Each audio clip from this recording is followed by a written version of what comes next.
Welcome students. In today's video, we will discuss the first part of the chapter, thermal expansion of solids. This is the first chapter of third unit of the subject basic physics.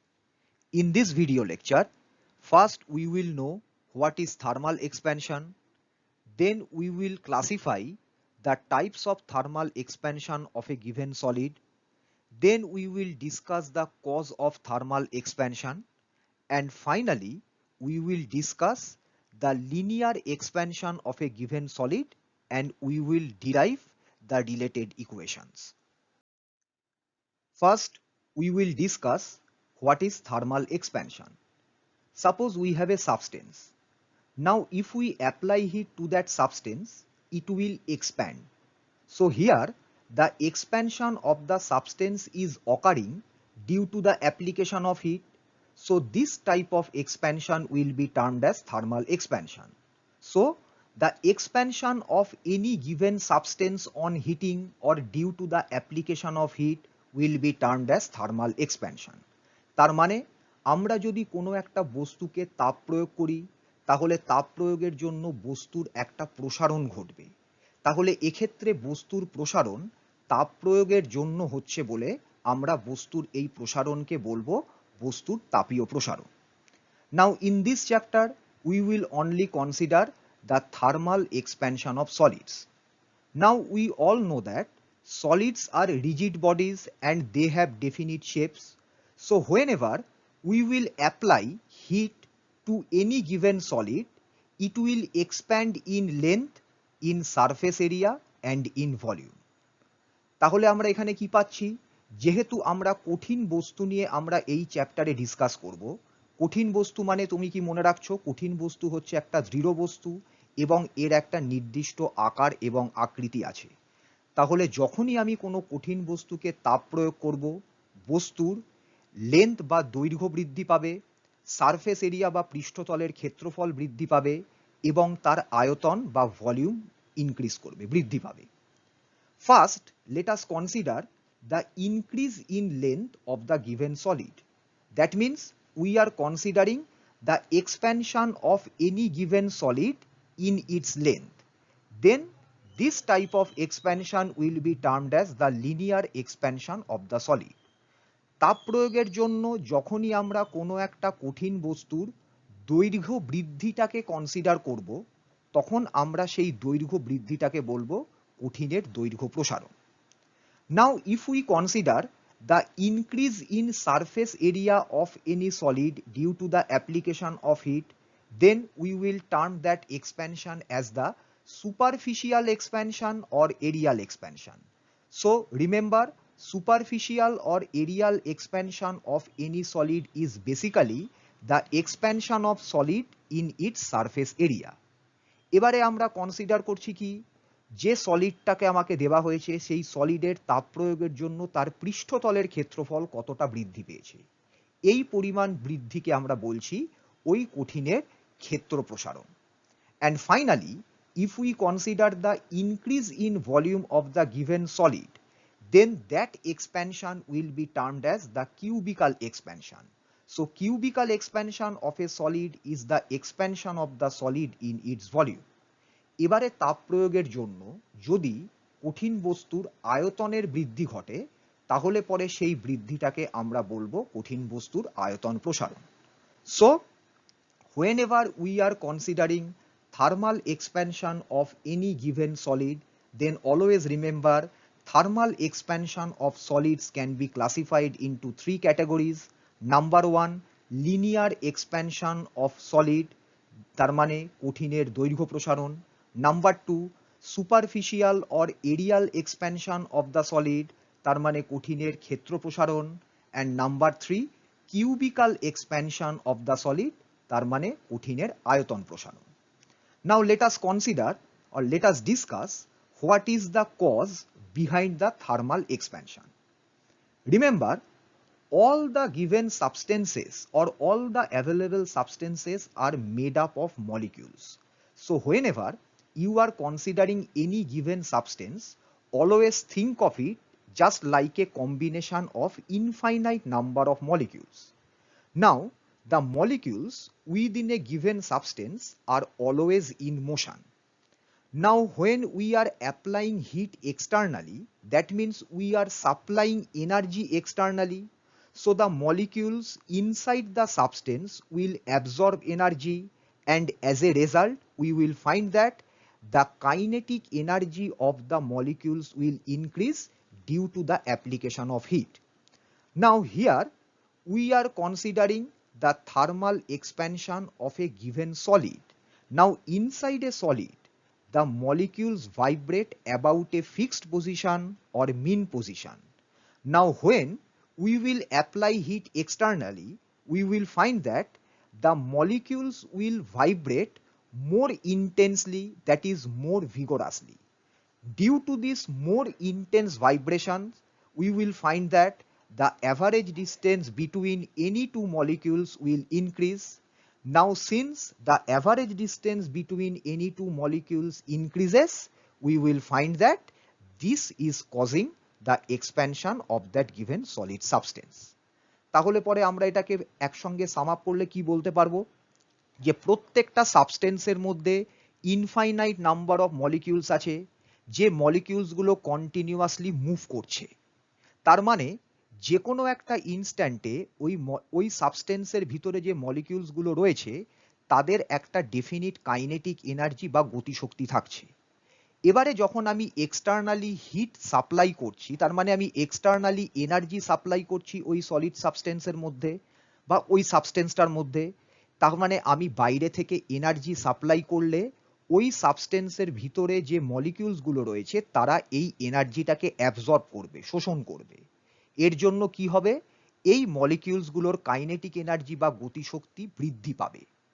যেহেতু আমরা এই চ্যাপ্টারে solid substance বা কঠিন বস্তু নিয়ে কাজ করছি, তাহলে মনে রাখতে হবে কঠিন বস্তুর মধ্যে এই মলিকিউলসগুলো কিন্তু মুভ করে না, এরা কম্পিত হতে থাকে, ভাইব্রেট করে একটা ফিক্সড পজিশন বা মিন পজিশনের অ্যাবাউটে। যখনই আমি হিট সাপ্লাই করব, যেহেতু এই প্রত্যেকটা মলিকিউলের কাইনেটিক এনার্জি ইনক্রিজ করবে, যেহেতু আমরা দেখব যে সলিডের ভিতরে এই মলিকিউলসগুলো অ্যাকচুয়ালি আরো বেশি তীব্রভাবে ভাইব্রেট করছে বা কম্পিত হচ্ছে। যেহেতু এই মলিকিউলসগুলোর ভাইব্রেশন বা কম্পনের তীব্রতা বৃদ্ধি পায়, সেই কারণের জন্য এর রেজাল্ট হিসাবে কি পাওয়া যায়, যদি আমরা যে কোনো দুটো মলিকিউলের ভিতরে অ্যাভারেজ ডিস্টেন্স বা গড় দূরত্ব ক্যালকুলেট করি, তাহলে দেখা যাবে যে তাপ প্রয়োগের জন্য যেহেতু এই মলিকিউলসগুলোর ভাইব্রেশনের ইন্টেন্সিটি বা কম্পনের তীব্রতা বৃদ্ধি পেয়েছে, এই গড় দূরত্বের মানও বৃদ্ধি পেয়েছে। যেই মুহূর্তে আমরা দেখব সলিড সাবস্টেন্সের ভিতরে বা যে কোনো সাবস্টেন্সের ভিতরে দুটো মলিকিউলের মধ্যে এই গড় দূরত্ব বা অ্যাভারেজ ডিস্টেন্স বৃদ্ধি পাবে, তখনই আমরা দেখতে পাবো সাবস্টেন্সটা এক্সপ্যান্ড করছে বা আমার এই বস্তুটার প্রসারণ ঘটছে। তাহলে পরে অ্যাকচুয়ালি আমি কি মনে রাখছি, একটা সলিড সাবস্টেন্সে হিট সাপ্লাই করা হচ্ছে, সলিড সাবস্টেন্সের মলিকিউলসগুলোর কাইনেটিক এনার্জি ইনক্রিজ করছে, মলিকিউলসগুলো আরো বেশি ইন্টেন্সিটি অফ ভাইব্রেশন নিয়ে ভাইব্রেট করছে, তার জন্য যে কোনো দুটো মলিকিউলসের ভিতরে অ্যাভারেজ ডিস্টেন্স ইনক্রিজড হচ্ছে। এই অ্যাভারেজ ডিস্টেন্স ইনক্রিজ করছে বলেই আমরা দেখতে পাবো ওই সলিড সাবস্টেন্সটার এক্সপ্যানশন হচ্ছে বা প্রসারণ ঘটছে। Next we will discuss the linear expansion of solids, অর্থাৎ কঠিনের দৈর্ঘ্য প্রসারণ। In this particular expansion, we will apply heat to a solid substance and we will find that the increase in length of the solid substance is very much greater than any change in its area of cross section. That means whenever you are considering linear expansion of solids, always remember you have to think the solid in such a way, or you have to consider the solid in such a way that you can neglect any change in the area of cross section of the solid due to the application of heat, and you will only consider the increase in length of the solid. So for the case of linear expansion of solids, length of the given solid will increase considerably compared to any change in its area of cross section. তার মানে আমরা যখনই কোনো কঠিন বস্তুর দৈর্ঘ্য প্রসারণ নিয়ে আলোচনা করব, আমাকে মনে রাখতে হবে তাপ প্রয়োগের জন্য ওই কঠিন বস্তুটির দৈর্ঘ্য বৃদ্ধির পরিমাণ এতটাই বেশি হবে যে ওই কঠিন বস্তুর প্রস্থচ্ছেদের ক্ষেত্রফলে যা পরিবর্তন হবে সেটাকে আমরা নগণ্য বলে নেগলেক্ট করব। তাহলে মনে রাখবে, যখনই আমরা কোনো কঠিন বস্তুর দৈর্ঘ্য প্রসারণ আলোচনা করব, আমরা শুধুমাত্র কনসিডার করব ওই কঠিন বস্তুর দৈর্ঘ্য কতটা পরিমাণ বৃদ্ধি পেল। Now, if we consider one practical example of linear expansion of solids, then always remember that it is the case for the expansion of a given thin metal rod or a given thin metal wire. Why are we considering the solid in the form of a thin metal wire or thin metal rod? Because for this type of substances, we can neglect the area of cross section of the given solid in comparison to its length. তাহলে পরে আমাদের যদি কঠিনের দৈর্ঘ্য প্রসারণের একটা example বলে, তাহলে আমি কি মনে রাখবো, একটা সরু দণ্ড বা সরু তারকে যদি আমরা তাপ প্রয়োগ করি, তাহলে পরে আমরা যে এক্সপ্যানশন বা প্রসারণটা পাবো সেটাই হবে কঠিনের দৈর্ঘ্য প্রসারণ। তার কারণ আমরা যদি সলিডকে একটা সরু দণ্ড বা সরু তারের মতন আলোচনা করি বা কনসিডার করি, তাহলে আমরা কি পাবো, যে ওই দণ্ড বা ওই তারের প্রস্থচ্ছেদের ক্ষেত্রফল হচ্ছে ওই দণ্ড বা তারের লেন্থের রেসপেক্টে এতটাই কম যে ওটাকে আমরা নেগলেক্ট করতে পারি। So the practical example of linear expansion of solids is the expansion of a thin metal wire or a thin metal rod due to the application of heat. Now, after analyzing all the experimental results, we can say that the linear expansion of a thin metal rod or a thin wire depends on three parameters or factors. কোন কোন প্যারামিটারের উপর depend করে একটা linear expansion, যদি আমি একটা সলিডকে একটা সরু দণ্ড বা সরু তারের মতন কল্পনা করি? এবার আমরা সেগুলোকে ডিসকাস করব। Number 1, the original length or the initial length of the rod or wire, তার মানে দণ্ডের প্রাথমিক দৈর্ঘ্য বা তারের প্রাথমিক দৈর্ঘ্য। Number 2, increase in temperature of the rod or wire, তার মানে ওই কঠিন বস্তুটার বা ওই সরু তার বা সরু দণ্ডের কতটা পরিমাণ উষ্ণতা বৃদ্ধি হয়েছে তার উপর। And number 3, material of the rod or wire, অর্থাৎ ওই সরু দণ্ড বা সরু তারটা কোন টাইপের মেটেরিয়াল দিয়ে তৈরি। So remember, linear expansion of a thin metal rod or a thin metal wire depends on number 1, initial length of the rod or wire, number 2, increase in the temperature of the rod or wire, and number 3, material of the rod or wire. এবারে আমরা দেখব কিভাবে এই linear expansion depends on these three parameters. Let us consider the first point. Here we are getting the term that linear expansion of a thin rod or a thin wire depends on the initial length of the rod. Now the question is how? It has been found that the increase in the length of a rod or wire is directly proportional to its initial length, provided the increase in temperature of the rod and the material of the rod remain constant. তার মানে আমরা যদি একটা সরু দণ্ড বা সরু তারের উষ্ণতা বৃদ্ধি এবং মেটেরিয়ালকে কনস্ট্যান্ট রাখি, তাহলে তাপ প্রয়োগের জন্য ওই সরু দণ্ড বা সরু তারের যে পরিমাণ দৈর্ঘ্য বৃদ্ধি হবে সেটা ওই দণ্ডের প্রাথমিক দৈর্ঘ্যের সঙ্গে সমানুপাতিক। Increase in length of the rod is directly proportional to the initial length of the rod, provided increase in temperature and the material of the rod remain constant. Second point, it has also been found that the increase in length of that rod or wire is again directly proportional to the increase in temperature of the rod, provided the initial length of the rod and the material of the rod remain same or remain constant. Second পয়েন্টে আমরা কি দেখতে পাচ্ছি, তাপ প্রয়োগের জন্য ওই সরু দণ্ড বা সরু তারের দৈর্ঘ্য বৃদ্ধি এবারে ওই দণ্ড বা তারের উষ্ণতা বৃদ্ধির সঙ্গে সমানুপাতিক। এক্ষেত্রে মনে রাখতে হবে দণ্ডের প্রাথমিক দৈর্ঘ্য এবং দণ্ডের material constant. So increase in length is directly proportional to the increase in temperature of the rod provided initial length and material of the rod remain constant. And finally, it has been found that the increase in length of the rod will depend on the nature of the material of the rod provided initial length and increase in temperature of the rod remain constant. তার মানে আমরা যদি দণ্ডের বা তারের প্রাথমিক দৈর্ঘ্য এবং উষ্ণতা বৃদ্ধির পরিমাণকে কনস্ট্যান্ট রাখি, ধ্রুবক রাখি, তাহলে পরে ওই সরু দণ্ড বা সরু তারের দৈর্ঘ্য বৃদ্ধি ডিপেন্ড করবে ওই দণ্ড বা তার কোন মেটেরিয়াল দিয়ে তৈরি তার উপর।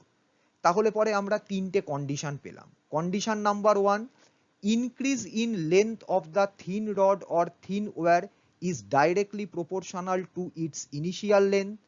Increase in length of the thin rod or thin wire is directly proportional to the increase in temperature. And finally, increase in length of the rod depends on the nature of the material of the rod. অর্থাৎ সরু দণ্ডের দৈর্ঘ্য প্রসারণ ওই দণ্ডের প্রাথমিক দৈর্ঘ্যের সঙ্গে সমানুপাতিক, দণ্ডের উষ্ণতা বৃদ্ধির সঙ্গে সমানুপাতিক এবং ওই দণ্ডটা কি ধরনের মেটেরিয়াল দিয়ে তৈরি তার উপর নির্ভরশীল। Now we will find the equations related to linear expansion of solids. Suppose we have a thin solid rod. We are supplying heat, so there will be increase in temperature of the rod. So let us consider the initial temperature of the rod as T1 degree. Now due to the application of heat, the temperature of the rod is increased from T1 degree to T2 degree. So T2 degree is our final temperature, T1 degree is our initial temperature. Since we are supplying heat, so we can say that T2 is greater than T1. তাহলে প্রথমে আমরা ওই thin solid rod যেটাকে নিয়ে আমরা এক্সপেরিমেন্টটা perform করছি তাকে আমরা হিট সাপ্লাই করছি। তাপ প্রয়োগের জন্য ওই সরু দণ্ডটির উষ্ণতা বৃদ্ধি ঘটবে। আমরা কনসিডার করছি তাপ প্রয়োগের জন্য ওই দণ্ডটির টেম্পারেচার বা উষ্ণতা T1 ডিগ্রি থেকে বৃদ্ধি পেয়ে T2 ডিগ্রি হলো। তাহলে T2 ডিগ্রি হচ্ছে অন্তিম উষ্ণতা, T1 ডিগ্রি হচ্ছে প্রাথমিক উষ্ণতা। আমরা যেহেতু তাপ প্রদান করছি সুতরাং আমরা বলতে পারি অন্তিম উষ্ণতা প্রাথমিক উষ্ণতার থেকে বেশি, সুতরাং T2 is greater than T1. Now we will consider the length of that solid rod at temperature T1 degree and T2 degree. Let us consider L1 as the length of the thin solid rod at T1 degree temperature and L2 as the length of the same solid rod at T2 degree temperature. So L2 is the final length of the rod, L1 is the initial length of the rod. Again we are applying heat, so the final length of the rod will be greater than the initial length of the rod. এবারে আমরা দণ্ডটির দৈর্ঘ্যের কন্ডিশনকে consider করছি। আমরা মনে করছি T1 degree টেম্পারেচারে দণ্ডটির প্রাথমিক দৈর্ঘ্য ছিল L1, তাপ প্রয়োগের দরুন দণ্ডটির দৈর্ঘ্য বৃদ্ধি পেয়ে T2 ডিগ্রি টেম্পারেচারে দৈর্ঘ্য মনে করছি L2। তাহলে L2 হচ্ছে দণ্ডটির অন্তিম দৈর্ঘ্য, L1 দণ্ডটির প্রাথমিক দৈর্ঘ্য। যেহেতু আমরা তাপ প্রয়োগ করেছি সুতরাং আমরা বলতে পারি অন্তিম দৈর্ঘ্য is greater than the initial length বা প্রাথমিক দৈর্ঘ্য। তার মানে আমাদের অন্তিম দৈর্ঘ্য L2 হবে L1 এর থেকে বড়। Now if we want to find out what is the increase in length of the rod, that will be equals to L2 minus L1. তাহলে L2 minus L1 কি ডিনোট করছে? Final length minus initial length, অর্থাৎ দণ্ডটির অন্তিম দৈর্ঘ্য minus প্রাথমিক দৈর্ঘ্য। So L2 minus L1 is the increase in length of the rod, অর্থাৎ দণ্ডটির কতটা পরিমাণ দৈর্ঘ্য বৃদ্ধি ঘটেছে। Similarly, if we want to find out what is the increase in temperature of the rod, increase in temperature of the rod will be T2 minus T1. তার মানে দণ্ডটির উষ্ণতা বৃদ্ধি final temperature minus initial temperature, তাহলে দণ্ডটির উষ্ণতা বৃদ্ধি হবে T2 minus T1. Now if we consider our previous discussions, then there we found that the increase in length is directly proportional to initial length and increase in length is directly proportional to increase in temperature. So from our previous discussions, we can write L2 minus L1 proportional to L1 and L2 minus L1 proportional to T2 minus T1. কারণ আমরা previous পার্টেই দেখে এলাম দণ্ডটির দৈর্ঘ্য বৃদ্ধি ওই দণ্ডের প্রাথমিক দৈর্ঘ্যের সঙ্গে সমানুপাতিক এবং দণ্ডটির উষ্ণতা বৃদ্ধির সঙ্গে সমানুপাতিক। তাহলে আমরা দুটো ইকুয়েশন পাচ্ছি, L2 minus L1 proportional to initial length L1, L2 minus L1 proportional to increase in temperature T2 minus T1.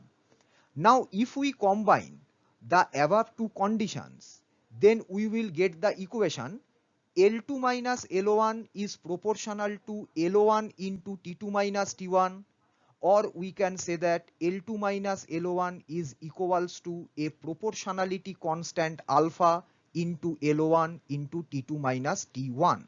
তাহলে এখানে মনে রাখতে হবে যেহেতু আমরা প্রপোর্শনালিটি কনস্ট্যান্টকে রিপ্লেস করছি by an equal sign, so we will need to introduce a proportionality constant. Equation number 1 এ প্রপোর্শনালিটি কনস্ট্যান্টকে আমরা আলফা দিয়ে ডিনোট করেছি। So in equation number 1 we have L2 minus L1 equals to alpha into L1 into T2 minus T1.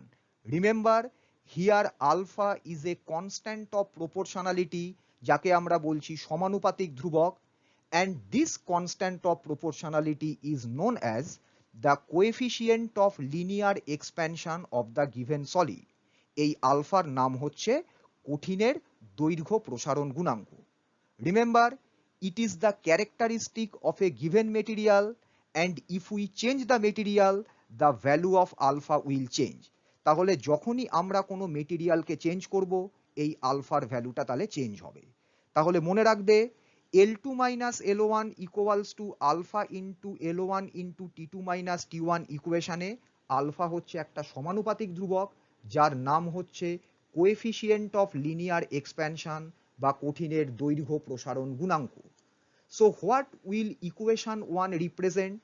Equation 1 represents the increase in length of the given solid rod due to the application of heat. তাহলে equation number 1 আমাকে কোন information provide করছে? আমরা তাপ প্রয়োগ করলে ওই সরু দণ্ডটির দৈর্ঘ্য কতটা পরিমাণ বৃদ্ধি পায়।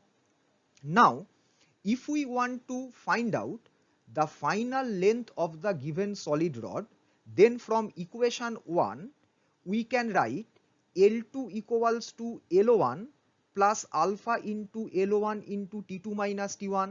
এখানে আমরা কি করেছি? লেফট হ্যান্ড সাইডের L1 ফ্যাক্টরটাকে আমরা শিফট করেছি, ট্রান্সফার করেছি towards the right hand side of equation number 1। তাহলে মাইনাস L1 যখন রাইট হ্যান্ড সাইডে শিফটেড হচ্ছে it will become a positive quantity. তাহলে ইকুয়েশনটা আসছে L2 equals to L1 plus alpha into L1 into T2 minus T1। Now if we take L1 common from the right hand side of this equation, then the expression becomes L2 equals to L1 within bracket 1 plus alpha into T2 minus T1. So remember, equation number 2 is representing the expression of the final length of the rod. তাহলে আমাকে যদি numerical প্রবলেমে সরু দণ্ডের অন্তিম দৈর্ঘ্য calculate করতে বলে তখন আমরা ইকুয়েশন নাম্বার 2 কে ইউজ করব। তাহলে ইকুয়েশন 1 ইউজ করা হবে to calculate the increase in length of the rod. দণ্ডের কতটা দৈর্ঘ্য বৃদ্ধি হলো এটা ক্যালকুলেট করার জন্য আমরা ইকুয়েশন 1 ইউজ করব। আর ইকুয়েশন 2 কখন ইউজ করব? To find the final length of the rod, অর্থাৎ দণ্ডের অন্তিম দৈর্ঘ্য ক্যালকুলেশনের সময়তে আমরা ইকুয়েশন নাম্বার 2 ইউজ করব। Next we will define what is alpha. From equation 1 we can write L2 minus L1 equals to alpha into L1 into T2 minus T1. Now from this equation, alpha is equals to L2 minus L1 divided by L1 into T2 minus T1. Now what is L2 minus L1? Final length minus initial length. So L2 minus L1 is representing increase in length of the rod divided by L1 initial length of the rod multiplied by T2 minus T1 increase or rise in temperature. So alpha equals to increase in length divided by initial length into increase in temperature. অর্থাৎ equation 1 থেকে আমরা কি পাচ্ছি, alpha equals to দণ্ডের দৈর্ঘ্য বৃদ্ধি divided by দণ্ডের প্রাথমিক দৈর্ঘ্য into উষ্ণতা বৃদ্ধি। নাও from this equation 3 we can define what is alpha. First of all, let us define what is increase in length divided by initial length. Increase in length divided by initial length represents increase in length of the rod per unit length, অর্থাৎ দণ্ডের প্রতি একক দৈর্ঘ্য বৃদ্ধিতে কতটা পরিমাণ দৈর্ঘ্য প্রসারণ ঘটে। and 1 by increase in temperature or rise in temperature represents per unit rise in temperature, অর্থাৎ প্রতি একক উষ্ণতা বৃদ্ধি। So alpha is equals to increase in length per unit length combined with per unit rise in temperature. প্রতি একক দৈর্ঘ্যে দৈর্ঘ্য বৃদ্ধি এবং প্রতি একক উষ্ণতা বৃদ্ধি, এই দুটো কন্ডিশনকে আমরা যদি কম্বাইন করি তাহলেই আমরা পাবো definition of alpha. So we can say that the coefficient of linear expansion of a solid is the amount of increase in length per unit length of the solid due to unit rise in temperature. অর্থাৎ কোনো কঠিনের প্রতি একক উষ্ণতা বৃদ্ধিতে উহার প্রতি একক দৈর্ঘ্যে যে পরিমাণ দৈর্ঘ্য প্রসারণ ঘটে সেই পরিমাণকেই ওই কঠিনের দৈর্ঘ্য প্রসারণ গুণাঙ্ক বলা হয়। So it is the increase in length per unit length of the solid due to unit rise in temperature. আমি আরেকবার রিপিট করছি, কোনো কঠিনের প্রতি একক উষ্ণতা বৃদ্ধির জন্য উহার প্রতি একক দৈর্ঘ্যে যে পরিমাণ দৈর্ঘ্য প্রসারণ ঘটে তাকেই ওই কঠিনের দৈর্ঘ্য প্রসারণ গুণাঙ্ক বলা হয়। Now we will define what is the dimension of coefficient of linear expansion. Dimension of coefficient of linear expansion is the dimension of length divided by dimension of length into dimension of temperature. This is obtained from equation number 3. Dimension কে আমরা কিভাবে represent করি? Physical quantity within a third bracket. তাহলে dimension of আলফাকে আমরা কিভাবে represent করব? Alpha within third bracket equals to dimension of length divided by dimension of length into temperature. Now what is dimension of length? It is capital L within third bracket. And what is dimension of temperature? It is capital K within third bracket. So dimension of alpha is equals to capital L third bracket divided by again capital L within third bracket into capital K. So length will cancel out and we will get 1 by capital K. So it is capital K to the power minus 1 within third bracket. So the dimension of coefficient of linear expansion of a solid will be capital K inverse within third bracket. Now using the same equation 3 we can get the units of alpha. When we will consider the units of alpha, again it will be unit of length divided by unit of length into unit of temperature. So again we will be left with 1 by unit of temperature. In SI system, unit of temperature is Kelvin and in CGS system the unit of temperature is degree centigrade. So the SI and the CGS unit of coefficient of linear expansion of solid are given as Kelvin to the power minus 1 and degree centigrade to the power minus 1. কেন আমরা Kelvin to the power minus 1 or degree centigrade to the power minus 1 লিখছি? Because the unit of alpha will be equal to 1 by unit of temperature.